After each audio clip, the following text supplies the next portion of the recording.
नमस्कार दोस्तों, मैं समीर भटनागर ज्योतिषाचार्य आपका स्वागत करता हूं अपने YouTube चैनल पर। आज का विषय हम लेकर आए हैं राशि परिवर्तन योग। क्या होता है ये राशि परिवर्तन? हमने ज़्यादातर सुना है। परिवर्तन योग जो होता है एक बहुत महत्वपूर्ण योग होता है और ये ग्रह स्थिति के फल पर बहुत गहरा प्रभाव डालता है। ये ग्रहों की कुछ विशेष स्थितियां राशि में बनती हैं जिस कारण ये परिवर्तन योग बनता है। इसका सही शब्दों में अर्थ ये है कि जब कोई भी दो ग्रह एक दूसरे की राशि में स्थित होते हैं तब इसे राशि परिवर्तन योग कहते हैं। जैसे चंद्रमा मकर राशि में हो और मकर राशि का जो शनि है वो कर्क राशि में हो, तो इस स्थिति से ये दोनों राशि परिवर्तन कहलाते हैं। राशि परिवर्तन के जो हैं मुख्यतः 3 योग होते हैं। उसमें हमें ये देखना होता है कि ये हमारी कुंडली में अच्छे हैं, हमारे लिए फ़ायदेमंद हैं या नुकसानदायक है।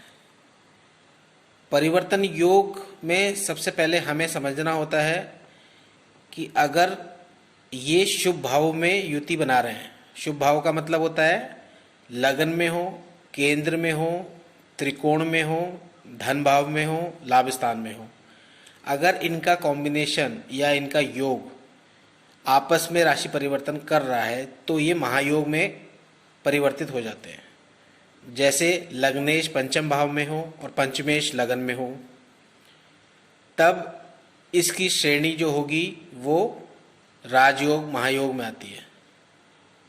अगर धनेश दशम भाव में हो और दशमेश धन भाव में हो तो कर्म से पैसा और पैसे से कर्म दोनों होते हैं। और इसको मैं भी आपको एक एग्जाम्पल लेकर भी समझाता हूँ इसको।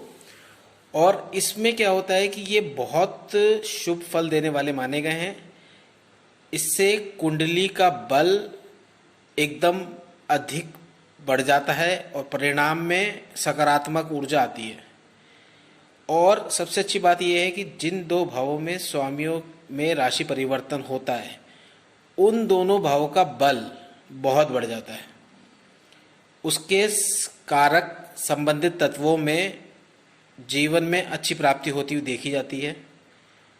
और अगर यदि कि किसी कुंडली में हमें दिखता है कि ये इस भाव से इस भाव की तरफ आ रहा है, जैसे धनेश और दशमेश में राशि परिवर्तन हो, तो ऐसे में व्यक्ति की आजीविका अच्छी होगी, कैरियर में अच्छी सफलता मिलेगी, धन की स्थिति बहुत अच्छी होती चली जाएगी। तो ये एक दूसरे के ऊपर पूरा उसका असर देते हैं। ठीक है, अब बात करते हैं हम इसके बाद दैन्य योग की। दैन्य योग क्या होता है? जब ये योग राशि परिवर्तन का जो योग है वो 6ठे में, 8वें में, 12वें में बनता है। यानी यदि अष्टमेश जो हो वो लगन में स्थित हो और लग्नेश अष्टम भाव में हो, तो एक भाव यहाँ पे अष्टम भाव जो है वो दुख भाव कहलाता है।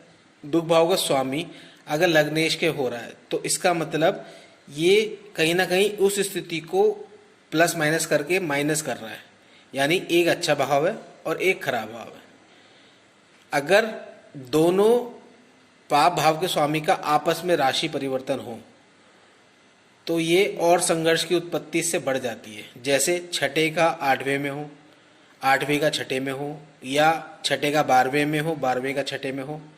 ऐसे ही अष्टम का 12वें में हो और 12वें का अष्टम में हो। तो ये कई समस्याएं पता लगा उस दशा अंतर्दशा उस ग्रह की जब भी आएगी और उसका संबंध लगने का अष्टमेश से है तो पता लगा कामयाबी तो बढ़ रही है उसकी, लेकिन कहीं ना कहीं वो स्वस्थ नहीं रह पा रहा है या स्वास्थ्य संबंधी दिक्कतें उसकी बढ़ रही हैं। अब हम बात करेंगे खल योग की, जिसको खप योग भी कहते हैं।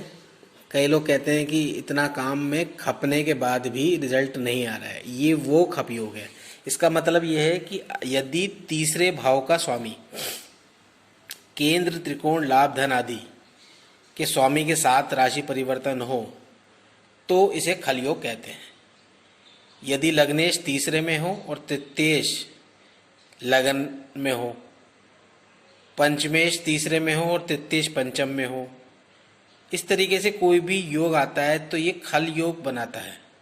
ये नकारात्मक तो नहीं होता है, पर इसमें क्या होता है कि जो भी भाव के कारक होते हैं उसको प्राप्त करने में व्यक्ति को, जातक को संघर्ष करना पड़ता है, अधिक पुरुषार्थ करना पड़ता है।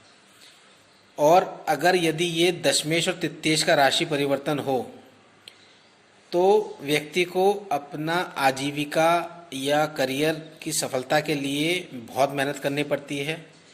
बार बार धन अर्जित करने के लिए उसको अधिक परिश्रम करना पड़ता है, उसके बाद उसको सफलता मिलती है।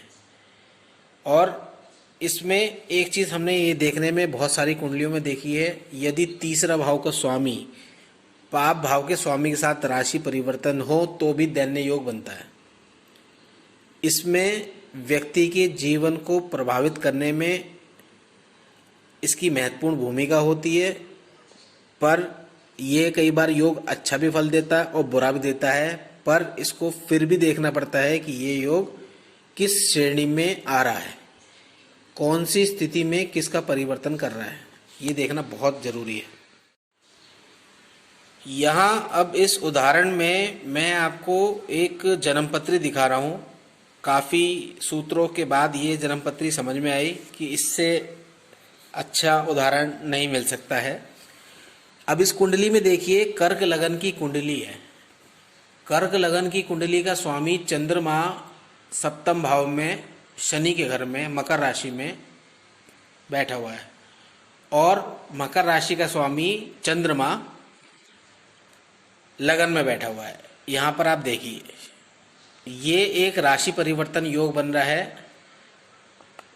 किसका बन रहा है? शनि का चंद्रमा के साथ, यानी लग्नेश और सप्तमेश का राशि परिवर्तन हो रहा है। यहाँ पे कई कुंडली में एक ही राशि परिवर्तन योग होते हैं, और जिनकी कुंडली में होते हैं उनकी कुंडली एकदम बलाबल से मजबूत होनी शुरू हो जाती है। इसलिए मैं आपको ये कुंडली दिखा रहा हूँ। और इस कुंडली की दूसरी खासियत ये देखिए, द्वितीय भाव यानी द्वितीय भाव में मंगल बैठा हुआ है सिंह राशि में, यानी सूर्य के घर में, और सूर्य यहाँ पे पंचम में मंगल के घर में वृश्चिक राशि में, यानी सूर्य और मंगल का यहाँ फिर राशि परिवर्तन हो रहा है। ठीक है, यहाँ पे राशि परिवर्तन होने का मतलब द्वितीय और पंचम का राशि परिवर्तन हो रहा है। यहाँ पर भी केंद्र त्रिकोण की बातचीत चल रही है, तो ये इसमें भी माना जा रहा है। और उसके बाद तीसरा अगर आप योग देखें तो आप ध्यान से देखिए, ये एकादशेष है, इसका स्वामी शुक्र छठे में बैठा हुआ है। अब यहाँ पे हम देख रहे हैं कि एकादशेष भाव यानी कि वृषभ राशि का स्वामी शुक्र धनु राशि में बैठा हुआ है, और धनु राशि का स्वामी गुरु शुक्र में बैठा है, यानी यहाँ तीसरा राजयोग बन रहा है। लेकिन एक हाउस इसमें खराब है, छठा और एकादश, लेकिन 3, 6, 11 त्रिषण आय वाला अगर हम इसमें देखते हैं तो संघर्ष जरूर होगा, लेकिन सफलता जरूर मिली होगी। अब आपको बताते हुए मुझे बड़ा अच्छा लग रहा है कि यहाँ पे ये जन्मपत्री स्वर्गीय श्रीमती इंदिरा गांधी जी की है, और ये सब जानते हैं कि वो अपने वाणी के प्रभाव से कितनी तेज थी। इमरजेंसी का टाइम किस तरीके से लगा था देश में, कैसे उन्होंने कंट्रोल करा था। चूँकि शनि एडमिनिस्ट्रेशन का कारक है, तो उनके टाइम में एडमिनिस्ट्रेशन बहुत मजबूत स्थिति में था। अब क्यों था ये देखिए, इस बात को समझना, इस कुंडली से बहुत समझना है।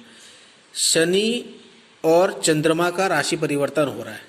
आप देखिए इस कुंडली में तो शनि इस कुंडली में सप्तमेश और अष्टमेश है, ठीक है। और शनि जनता का कारक है, चंद्रमा लगन है, यानी लगन का जनता के साथ संबंध इस कुंडली में बन रहा है, ठीक है। दूसरा जो विपरीत राजयोग इनका बन रहा है, जिसमें राशि परिवर्तन हो रहा है, वो बन रहा है गुरु और शुक्र का।